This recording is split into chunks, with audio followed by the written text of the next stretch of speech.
पहलगाम हमले में शामिल 3 आतंकियों का खात्मा। ऑपरेशन महादेव में मास्टरमाइंड सुलेमान, जिब्रान और अफगान ढेर। लोकसभा में गृह मंत्री अमित शाह ने दी जानकारी। अमित शाह बोले 22 मई को शुरू हुआ था ऑपरेशन महादेव। हमले के बाद से आतंकियों को हमने घेरे रखा और भागने नहीं दिया।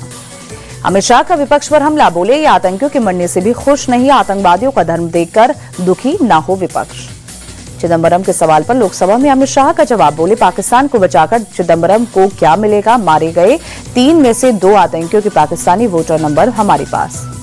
शाह बोले पी चिदंबरम ने पाकिस्तान को क्लीन चिट दी, पाकिस्तान को बचाने वाले बच नहीं पाएंगे, उन्हें सबूत चाहिए थे तो मुझसे मांगते। सिंधु जल संधि को लेकर शाह ने कांग्रेस को घेरा, बोले पाकिस्तान से सिंधु जल संधि कांग्रेस की भूल, पीएम मोदी ने संधि को स्थगित किया। ऑपरेशन सिंदूर को लेकर अमित शाह बोले ऑपरेशन के लिए सरकार ने सेना को खुली छूट दी, सेना ने आतंकियों के 9 ठिकानों को ध्वस्त किया। अमित शाह बोले पाकिस्तान में 100 किलोमीटर अंदर घुसकर 100 से ज्यादा आतंकियों को मारा, आम नागरिक पर कोई हमला नहीं किया।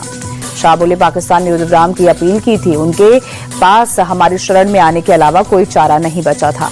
लोकसभा में अमित शाह बोले हम मनमोहन सरकार की तरह चुप रहने वाले नहीं, कांग्रेस ने सिर्फ रोज़े भेजे, किया कुछ नहीं, हमने हर हमले का जवाब दिया। कश्मीर के मुद्दे को लेकर शाह बोले जम्मू कश्मीर की इस स्थिति के लिए नेहरू जिम्मेदार, कांग्रेस ने शिमला समझौते के बाद पीओके की चर्चा ही नहीं की, पीओके वापस न लेकर कांग्रेस ने समस्या को जन्म दिया।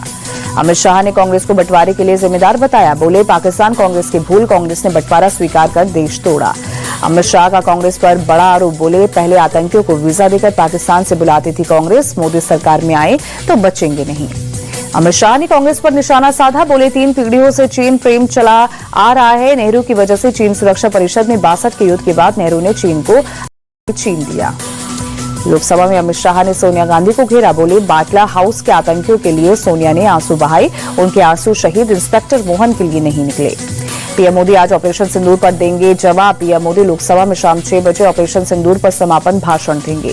कांग्रेस सांसद इमरान मसूद का बयान, बोले सरकार ने सेना को मौत के मुंह में झोंका, ट्रंप के फोन के दबाव में सीजफायर हुआ, मौका था पीओके पर कब्जा क्यों नहीं किया गया।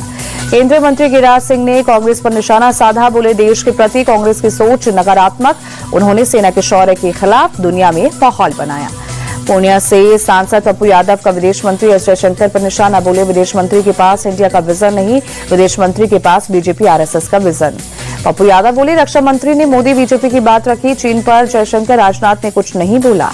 ऑपरेशन सिंदूर पर चर्चा के बीच कांग्रेस सांसद मनीष तिवारी का पोस्ट ट्वीट कर लिखा, भारत का रहने वाला हूं, भारत की बात सुनाता हूं, कांग्रेस वक्ताओं की लिस्ट में नहीं है मनीष तिवारी का नाम। शशि थरूर ने कांग्रेस को फिर दिखाए बागी तेवर, कहा ऑपरेशन सिंदूर सफल रहा, पार्टी लाइन पर बोलने से इनकार के बाद कांग्रेस वक्ताओं की लिस्ट से नाम हटा। संसद परिसर में विपक्षी सांसदों का प्रदर्शन, एसआईआर के मुद्दे को लेकर सरकार को घेरा, जमकर की नारेबाजी। बिहार एसआईआर मामले पर विस्तार से सुनवाई करेगा सुप्रीम कोर्ट, 12 और 13 अगस्त को सुनवाई की तारीख तय। कोर्ट ने बहस के लिए याचिकाकर्ताओं को 1 दिन का समय दिया, दूसरे दिन चुनाव आयोग की दलीलों को सुनेगा सुप्रीम कोर्ट। पटना के मनेर में पंचायत सचिव को धमकी देने के मामले में आरजेडी विधायक भाई वीरेंद्र पर एफआईआर, पंचायत सचिव संदीप कुमार की शिकायत पर SC/ST थाने में एफआईआर। पंचायत सचिव धमकी मामले में तेज प्रताप यादव का ट्वीट लिखा कि आरजेडी अपने एमएलए पर कार्रवाई करेगी, संविधान का सम्मान भाषणों में नहीं आचरण में दिखना चाहिए। महाराष्ट्र में नहीं थम रही एमएनएस की गुंडागर्दी, हिंदी भाषियों पर एमएनएस कार्यकर्ताओं का गुस्सा, कल्याण में कोचिंग संचालक के साथ मारपीट की, फीस के बहाने हिंदी भाषी संचालक को पीटा, मुंबई के गोरेगांव में फाइनेंस दफ्तर में भी काटा बवाल। पाकिस्तानी गोलीबारी में अनाथ हुए 22 बच्चों को गोद लेंगे राहुल गांधी, पढ़ाई लिखाई का उठाएंगे पूरा खर्च। एमपी विधानसभा में कांग्रेस का अनोखा प्रोटेस्ट, बेरोजगारी किसानों के मुद्दे पर विधायकों ने बीन बजाकर मोहन यादव सरकार के खिलाफ प्रदर्शन किया। प्रयागराज दौरे पर CM Yogi Adityanath circuit house में प्रयागराज और विंध्याचल मंडल के सांसदों, विधायकों और विधान पार्षदों के साथ मीटिंग की, कई मुद्दों पर चर्चा हुई। उत्तर प्रदेश की मंडी में भारी बारिश ने मचाई तबाही, इलाके में दिखे बाढ़ जैसे हालात, कई घरों को हुआ नुकसान, पानी में बही स्कूटी और बाइक। मंडी में भारी बारिश के चलते 3 लोगों की मौत, नगर आयुक्त रोहित राठौर ने कहा कई लोग लापता, रेस्क्यू ऑपरेशन जारी। दिल्ली के कई इलाकों में तेज बारिश, राजाजी मार्ग इलाके में बारिश के चलते धीमे हुई वाहनों की रफ्तार। मूसलाधार बारिश के बाद दिल्ली में जगह जगह ट्रैफिक जाम, धौला कुआं इलाके में गाड़ियों की लंबी कतार लगी, दफ्तर आने जाने वालों की परेशानी बढ़ी। दिल्ली में भारी बारिश के बाद कई इलाकों में जलभराव, जखीरा फ्लाईओवर पानी से भरा, लगा लंबा जाम।